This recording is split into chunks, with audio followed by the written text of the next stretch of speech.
ዘካርያስ ምዕራፍ 10 አብረን እናውጣና እናነባለን። በሰልፍም ጊዜ ጠላቶቻቸው በመንገድ ጭቃ ውስጥ እንደሚረግጡ ኃያላን ይሆናሉ።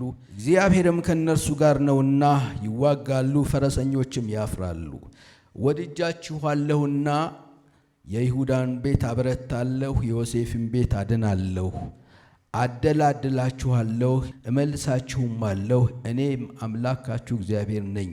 እኔም እሰማችኋለሁ፣ እንዳልጣልኳችሁ ይሆናል። የኤፍሬም ሰዎች እንደ ኃያላን ይሆናሉ፣ በልባቸው ወይን ጠጅ እንደጠጣ ሰው ደስ ይላቸዋል። ልጆቻቸው አይተው ደስ ይላቸዋል፣ ልባቸውም በእግዚአብሔር ሐሴት ያደርጋል።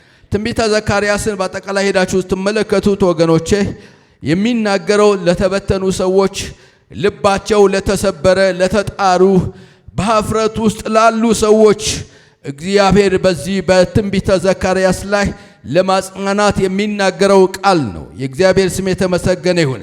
እንግዲህ በትንቢተ ዘካርያስ ውስጥ ያሉ ሰዎች ወደ ምርኮ የሄዱ ሰዎች ናቸው። ስለዚህ ከነበረባቸው መከራ የተነሳ፣ ከነበረባቸው ችግር የተነሳ፣ ከነበረባቸው ሰልፍና ጦርነት የተነሳ እንዲህ ብለው እያሰቡ ነው። እግዚአብሔር ትቶናል፣ እግዚአብሔር ረስቶናል፣ ከኛ ጋር ያለው ነገር ሁሉ የጨረሰ ይመስለናል የሚል አመለካከት ስላላቸው በዘካርያስ በኩል እግዚአብሔር እንደዚህ ይላቸዋል፣ አልጨረስኩም፣ ገና እሰራለሁ ይላል እግዚአብሔር። ስለዚህ የዘካርያስ መጽሐፍ የታድሶ መጽሐፍ ነው። የዘካርያስ መጽሐፍ ምህረትን የሚናገር መጽሐፍ ነው። የዘካርያስ መጽሐፍ ቃል ኪዳንን እንደገና የሚያስታውስ መጽሐፍ ነው። እግዚአብሔር በዚህ ቦታ ላይ የሚናገረው ፍጹም ለሆኑ ሰዎች ሳይሆን ለተጣሉ ሰዎች ነው። ፍጹም ለሆኑ ሰዎች ቢናገር ኖሮ ወገኖቼ በፍጽምናቸው ምክንያት እግዚአብሔር ወደ እነሱ እንደመጣ ልናስብ እንችል ይሆናል። ግን አይደለም። ለተጣሉ ሰዎች ነው። ለተበዘበዙ ሰዎች ነው። ጥንካሬ ላጡ ሰዎች ነው። ስለዚህ እግዚአብሔር በዚህ ቦታ ላይ ሲመጣ እንዲህ ይላቸዋል፣ የይሁዳን ቤት ምን አደርጋለሁኝ? አበረታለሁ ይላቸዋል። ጥንካሬያቸውን እመልሳለሁ ይላል። ክብር ለኢየሱስ ይሁን። ይሁዳ ወገኖቼ ምሳሌነቱ አመራርን፣ ምስጋና፣ ንግስናንና ማንነትን ይወክላል። ይሁዳ ማለት በነገራችን ላይ ምስጋና ማለት ነው። የይሁዳ ማህበረሰብ ወይንም ደግሞ የይሁዳ ጎሳ መሪዎች ናቸው። ሰልፍ ቢመጣ የሚመሩት እነሱ ናቸው። እግዚአብሔር ሆይ ማን ይውጣ ሲባል ይሁዳ ይውጣ ብሎ እግዚአብሔር ይናገራል። ስለዚህ መሪዎች ናቸው፣ የምስጋና ሰዎች ናቸው እና ማንነትንና ንግስናን የተሰጣቸው ናቸው። ትዝ ይላችሁ እንደሆነ ጌታ ኢየሱስ ክርስቶስ ራሱ የመጣው ከይሁዳ ነው የመጣው። ስለዚህ እነዚህ የይሁዳ ሰዎች በዚህን ሰዓት ወገኖቼ ውድቀትን እያስተናገዱ ነው። በኃጢአታቸው ምክንያት የተጣሉ ይመስላቸዋል። መከራን እያሳለፉ ነው ያሉት። የምስጋና ሰዎች የሆኑ ሰዎች ነገር ግን ምስጋናን ጠፍቶባቸዋል። ጠንካራ የተባሉ ከሰልፍ በፊት የሚወጡ ሰልፈኞች የተባሉ እነዚህ አሁን ጥንካሬያቸው ጠፍቷል። በራስ መተማመናቸው ተሰብሯል።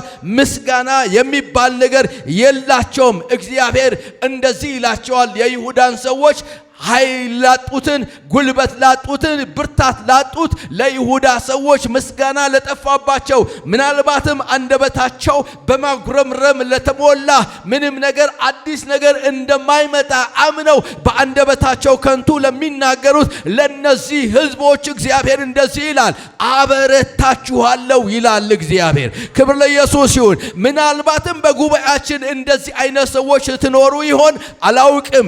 ምስጋና ከአንደበታችሁ የወጣ ካሁን በኋላ መበርታት የማይታያችሁ፣ ካሁን በኋላ ማሸነፍ የማይታያችሁ፣ ካሁን በኋላ ዝማሬ የማይታያችሁ፣ ካሁን በኋላ ፍሬን አፈራለሁ ብላችሁ የማታስቡ ወንድሞችና እህቶች ብትኖሩ የምስራች በዘካርያስ መጽሐፍ ላይ እንደተጻፈ እግዚአብሔር እንደዚህ ይላችኋል፣ አበረታችኋለሁ።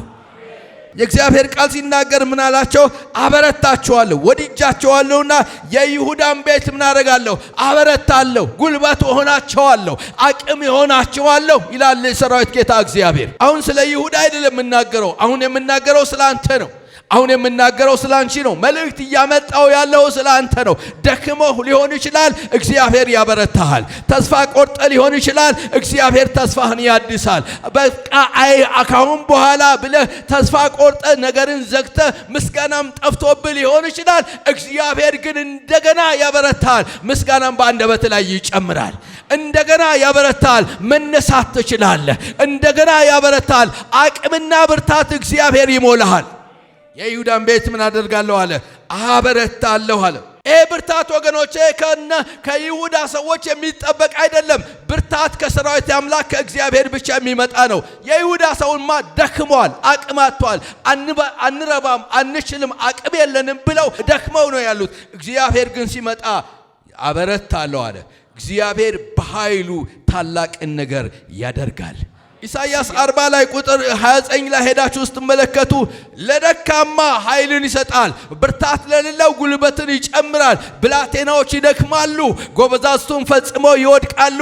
እግዚአብሔርን በመተማመን የሚጠባበቁ ግን ኃይላቸውን ያድሳሉ፣ እንደ ንስር ይወጣሉ፣ ይበራሉ፣ አይደክሙም፣ አይታክቱም ይላል። ወንድሜ እግዚአብሔር ሲያበረታ ከምትደክምበት ወደ ማትደክምበት ሌቭል ያመጣሃል። በጸሎት ህይወት ደከመ ሊሆን ይችላል፣ አላውቅም። እምነት ደክሞ ሊሆን ይችላል፣ አላውቅም። ምስጋና ራሱ ስታመሰግን ደርቆብህ ሊሆን ይችላል። እግዚአብሔር ግን እንደዚህ ይልሃል፣ እንደገና አበረታሃለሁ፣ እንደገና አበረታሃለሁ፣ እንደገና ኃይልህን አድሳለሁ፣ እንደገና ብርታትን እጨምራለሁ። እኔ የእንደገና አምላክ ነኝ ይልሃል የሰራዊት ጌታ እግዚአብሔር። ዛሬ ማናውቃል አንድ ሰው እንደገና በርትቶ ይነሳል። አዎ ትላንት እግዚአብሔር በብዙ ማጽናናት ወደ ህይወት መጥቶ ይሆናል። ነገር ግን ያ ነገር በህይወት ካለመታየቱ የተነሳ ደክመ ሊሆን ይችላል፣ አቅማተ ሊሆን ይችላል፣ የጸሎት ህይወት ደክሞ ሊሆን ይችላል፣ ምስክርነት ደክሞ ሊሆን ይችላል። የተለያየ ነገር በህይወት የመጣው ነገር ሁሉ አድክሞሃል። መከራው አድክሞሃል፣ ችግሩ አድክሞሃል፣ የጸሎት ርዕስ ስላልተመለሰ አድክሞሃል። በድካም ውስጥ በመኖር የተነሳ ምስጋና ጠፍቶብህ ሊሆን ይችላል። ዛሬ ምሽት ግን እግዚአብሔር ምስጋናን እንደገና ይመልሳል። እንደገና በኢየሱስ ስም ታመሰግነዋለህ። የእንደገና አምላክ በህይወት መስራትን ይጀምራል። የእንደገና አምላክ እንደገና ያበረታል። የእንደገና አምላክ እግዚአብሔር እንደ ንስር እንደገና እንድትወጣ ያደርጋል። ጠላት እያየ ጆሮ እየሰማ፣ ጠላት እያየ ጆሮ እየሰማ በጠላቶች ፊት ለፊት ዘይትን ቀብቶ እግዚአብሔር እንደገና ያወጣል። ሰው ሲደክም በጣም ያስጠላል። አንዳንድ ጊዜ ታውቃላችሁ ብዙ ሰዎች ሲደክሙ ድካማቸው አይገልጹም። በተለይ ኢትዮጵያዊ ድካሙን አይገልጽም። ደክም ያለው አይልም፣ እንዳለ አድርጎ ነው ሲውተረተር የምታገኙት። እግዚአብሔር ብቻ ነው ድካምን የሚያውቀው። የሌሊት ህይወትን የሚያውቀው እግዚአብሔር ብቻ ነው። የውጭ ህይወትን የሚያውቀው እግዚአብሔር ብቻ ነው። ምልልስ የሚያውቀው እግዚአብሔር ብቻ ነው። በስራ ቦታ ላይ ያለ ትጋትን የሚያውቀው እግዚአብሔር ብቻ ነው። በአገልግሎት ያለው ትጋትን የሚያውቀው እግዚአብሔር ብቻ ነው። እግዚአብሔር ሲያይ ደክመህ አቅማተ ከሆነ እኔ እናገራለሁ እግዚአብሔር እንደገና ያበረታሃል። እንደገና እግዚአብሔር ያቆመሃል። እንደገና እግዚአብሔር ጠላቶችን ከእግሮች በታች ይረግጣል። እንደገና ወጥተህ ቀድመህ እንድትወጣ የሚያደርግ የእግዚአብሔር ኃይል በኢየሱስም ያገኘሃል። እግዚአብሔር ሲያበረታ የጸሎት ህይወት ይመለሳል። እግዚአብሔር ሲያበረታ የአገልግሎት ትጋት ይመለስልሃል። እግዚአብሔር ሲያበረታ ወንድሜ ትላንት በድካም የሚያውቁ ሰዎች ዛሬ ግን በማሸነፍ ያውቁሃል። ትላንት በመዛልህ የሚያውቁ ሰዎች ዛሬ በጥንካሬህ ያውቁሃል። እግዚአብሔር ሲያበረታ እንደገና ያድሳል። ስትደክም ሰዎች ጥለው ይሄዳሉ። እግዚአብሔር ግን የደከመውን ሰው ጥሎ አይሄድም። የደከመውን ሰው አንስቶ አበርትቶ እንደገና ይዞ ወደፊት ይገሰግሳል። እግዚአብሔር የጠራህ እግዚአብሔር ያበረታሃል። የጠራህ እግዚአብሔር ያበረታሃል። የመረጠህ እግዚአብሔር ያበረታሃል። አቅምን ይሰጣል ነው የምልህ ወንድሜ። ኑሮ አድክሞ ሊሆን ይችላል። በብዙ ነገሮች መካከል ከማለፍ የተነሳ እጅግ ዝለህ ሊሆን ይችላል። እግዚአብሔር ግን ያበረታሃል። እግዚአብሔር ከዚህ ምሽት ጀምሮ ምርኮህን ይመልሳል። እግዚአብሔር ከዚህ ምሽት ጀምሮ ዝማሬን ይመልሰዋል። እግዚአብሔር ከዚህ ምሽት ጀምሮ የምስጋና ሰው ያደርግሃል። እግዚአብሔር ከዚህ ምሽት ጀምሮ በጠላቶች ላይ የምትጫማና የምትረግጥ ያደርግሃል። ጠላቶቻቸውን በእግሮቻቸው አስረግጣቸዋለሁ ያለ እግዚአብሔር ከድካምህ ያወጣህና ጠላቶችን ከእግሮች በታች እንድትረግጥ ያደርጋል። እረ እግዚአብሔር ያበረታል። ደካማን ትቶ የማይሄድ እግዚአብሔር ያበረታል። ለጦርነት እየዘመቱ እያለ እነ ዳዊት ምርኳቸውን ሊያስመልሱ ጠላቶቻቸውን እያሳደዱ እያለ አንድ ሰው ግን ደክሞ አገኙት ይላል። ደክሞ አገኙት። አንተ ማን ነህ? እኔ አማላቂያዊ ነኝ። ምንድነው? ደክሞኝ እያለ ጥለውኝ ሄዱ አለ። ዳዊት አነሳና ተጠቀመበት። ሰዎች ጥለው ሊሄዱ ይችላሉ። ደክሞ እያሉ እልፍ ሊሉ ይችላሉ። ደክሞ እያዩ ሳያበረቱ በቃ እንደማይረባ ሰው ትተው ሊሆን ይችላል። እግዚአብሔር ግን አንስቶ ይጠቀምብሃል። ደክመ ከሆነ በጣም ደስ ይላል። ሰው ጥሎ ከሆነ እጅግ በጣም ደስ ይላል። ሰው ያጣለውን እግዚአብሔር ያነሳል። የደከመውን እግዚአብሔር ያበረታዋል። ማዲካሰ ፕሬጀን ያማጋሶፓ ሲያገኘው ደክመዋል። ምክንያቱም አለቃው ጥሎት ሄደዋል። ትላንት አገልግሎኛል፣ ስለዚህ አሁን ጥዬው አልሄድም አላለም። ሰው ነው ጥሎት ሄደ። እግዚአብሔር ግን አነሳው። ዳዊት አነሳው። ዳዊት ያንን አማሌቃዊን እንዳነሳው እግዚአብሔር አንተን ያነሳሃል። አንድ ለወደቀ ሰው፣ አንድ አቅም ላጣ ሰው፣ አንድ ብርታት ላጣ ሰው እናገራለሁ፣ እግዚአብሔር አንስቶ ይጠቀምብሃል። እኔ ሰሞኑን የምን አይነት መንፈስ እንደሆነ አላቀም፣ ነገር ግን የሚያበረታ መንፈስ እንደመጣ ምናለሁ። አትፍዘዝ፣ እግዚአብሔር ያበረታሃል። ራስህን አይተህ ራስህን ገምተህ ያለበትን ሁኔታ አይተህ በቃ ካሁን በኋላ አልጠቅምም ብለህ ልታስብ ትችላለህ። ሰው እንደዚህ ያስባል። ምክንያቱም ጉልበት ሲያጣ ሰው የሚያስበው ያንን ነው። የራሱን አቅጣጫ ለመያዝ ይነሳል። ሰው ጉልበት ሲያጣ ድካም ሲሚለው በማጉረምረም ውስጥ ይሆናል። ራሱ እንደተጣለ ሰው ያስባል። እግዚአብሔር ግን ሊያበረታ ወደ ወደቀው ሰው ይመጣል። እግዚአብሔር ሊያነሳ ወደ ወደቀው ሰው ይመጣል። ወደ ዛለው ሰው ይመጣል። አቅም ወደ አጣው ሰው ይመጣና ያነሳዋል። ክብር ለኢየሱስ ይሁን። አረ እግዚአብሔር ያበረታል። አንድ ጊዜ እንደዚህ ሆነ። በጣም ደከምኩ። በጣም በህይወቴ ደከምኩ። በጣም ብዙ ነገር ሸክም ነበርና ዛልኩ። በጣም ዝዬ ያለ ቀድሞ እንደዚህ ይሉኝ ነበር እነዛ ሰዎች ሲያገኙት፣ ባክን አንተ እንደዚህ ነገር የምትለውን አቁምና ናና ጫትን ቃም ይሉኛል። ጫት ለመቃም ወደ እነሱ ሄድኩኝ። እናንተ ደክሞኝ ነው ደክሞኝ እና እዛ ጋር ስደርስ ጫት ያስቅሙኛል ብዬ ስጠብቅ መተረብ ጀመሩ።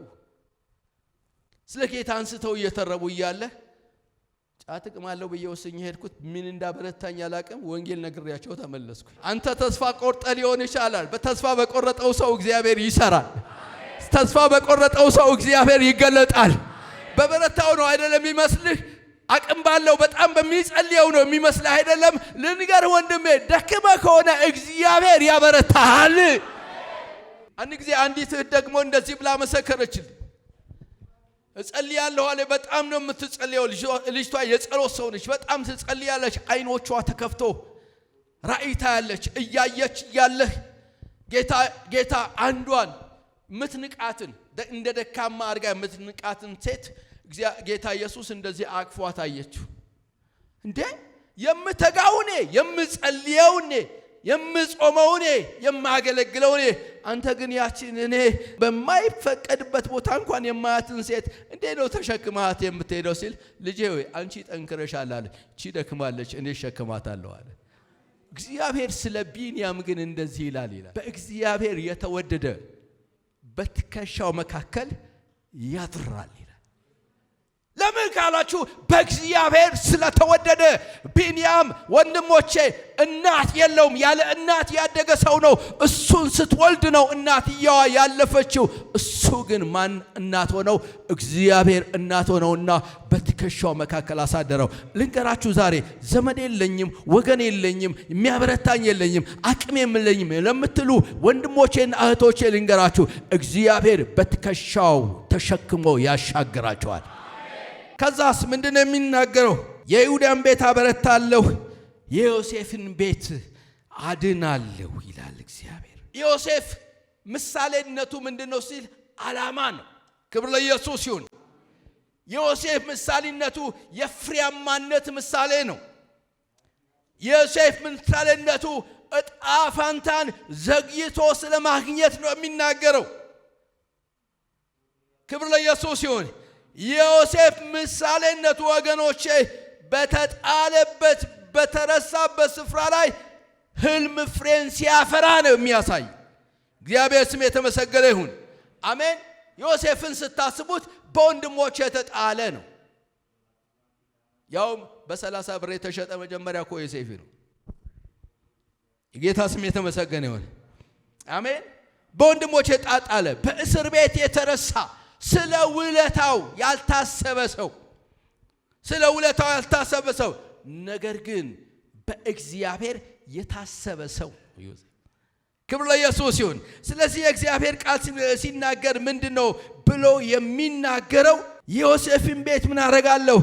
አድናለሁ፣ አደላድላቸዋለሁ ይላል የሰራዊት አምላክ እግዚአብሔር ነው የሚል። ክብር ለኢየሱስ ይሁን። ማዳን ብቻ አይደለም፣ አደላድለዋለሁ ማለት ምን ማለት ነው? ተረጋግቶ እንዲቀመጥ ማይነቀነቅን ቦታ እሰጠዋለሁ ይላል። የጌታ ስም የተመሰገነ ይሁን። ዮሴፍን ሕይወት ስትመለከቱ ቃሉ እስከሚመጣለት ድረስ የተፈተነ ሰው ነው ዮሴፍ። ህልም ለመቼም ሲታይ እግዚአብሔር ሆይ ህልምን አሳየኝ ብላችሁ አይታችሁ አይደለም። እግዚአብሔር ህልምን ሲያመጣ በራሱ ሉዓላዊነት ነው ወደ ሰዎች የሚያመጣው። በህልሙ ምክንያት የተሰደደ ነው። በህልሙ ምክንያት የተጠላ ነው። በህልሙ ምክንያት ቤቱን ለቆ የሄደ ሰው ነው። በህልሙ ምክንያት ወገኖቼ ወደ እስር ቤት የገባ ነው ዮሴፍ። ስለዚህ እግዚአብሔር ምን አለ? ዮሴፍን አድናለሁ ካለ በኋላ አደላድለዋለሁ። ዛሬ በጌታ በክርስቶስ ኢየሱስም በዮሴፍ ሕይወት ውስጥ ያላችሁ እግዚአብሔር ያድናችኋል፣ ያደላድላችኋል። ስለ ህልማችሁ የተሰደዳችሁ አላችሁ፣ እግዚአብሔር ያድናችኋል።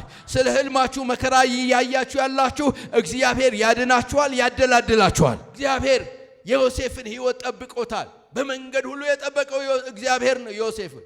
ከወንድሞቹ ጋር አልነበረም፣ ከቤተሰቡ ጋር አልነበረም፣ ከወላጆቹ ጋር አልነበረም። በህልሙ ምክንያት ተሰዶ የወጣ ሰው ነው። በህልሙ ምክንያት መከራ ያየ ሰው ነው። በህልሙ ምክንያት ወገኖቼ ወደ እስር ቤት የተጣለ ሰው ነው። እግዚአብሔር ቃል ሲናገር ቃሉ እስከሚመጣለት ድረስ የእግዚአብሔር ቃል ዮሴፍን ፈተነው ይላል። የእግዚአብሔር ቃል ይፈትናል፣ አሁን ይፈትናል። ቃሉ እስከሚመጣ የእግዚአብሔር ቃል ዮሴፍን ፈተነው። የእግዚአብሔር ቃል ሲመጣለት ደግሞ ዮሴፍ ከእስር ቤት ወጣ። ክብር ለኢየሱስ ይሁን። ስለዚህ እግዚአብሔር ዮሴፍን አድናለሁ ብቻ አይደለም ያለው፣ አደላድለዋለሁ። ዮሴፍን ያደላደለ እግዚአብሔር አንተንም በዚህ ምሽት ያደላድልሃል። በጌታ በኢየሱስም ማዳን ብቻ ሳይሆን በኢየሱስም ያደላድልሃል። ዮሴፍን ከምንድነው ያዳነው ስብላችሁ ታሪኩን ስትመለከቱ ዮሴፍ ከወንድሞቹ አድኖታል። የወንድሞቹ ሐሳብ መግደል ነበረ።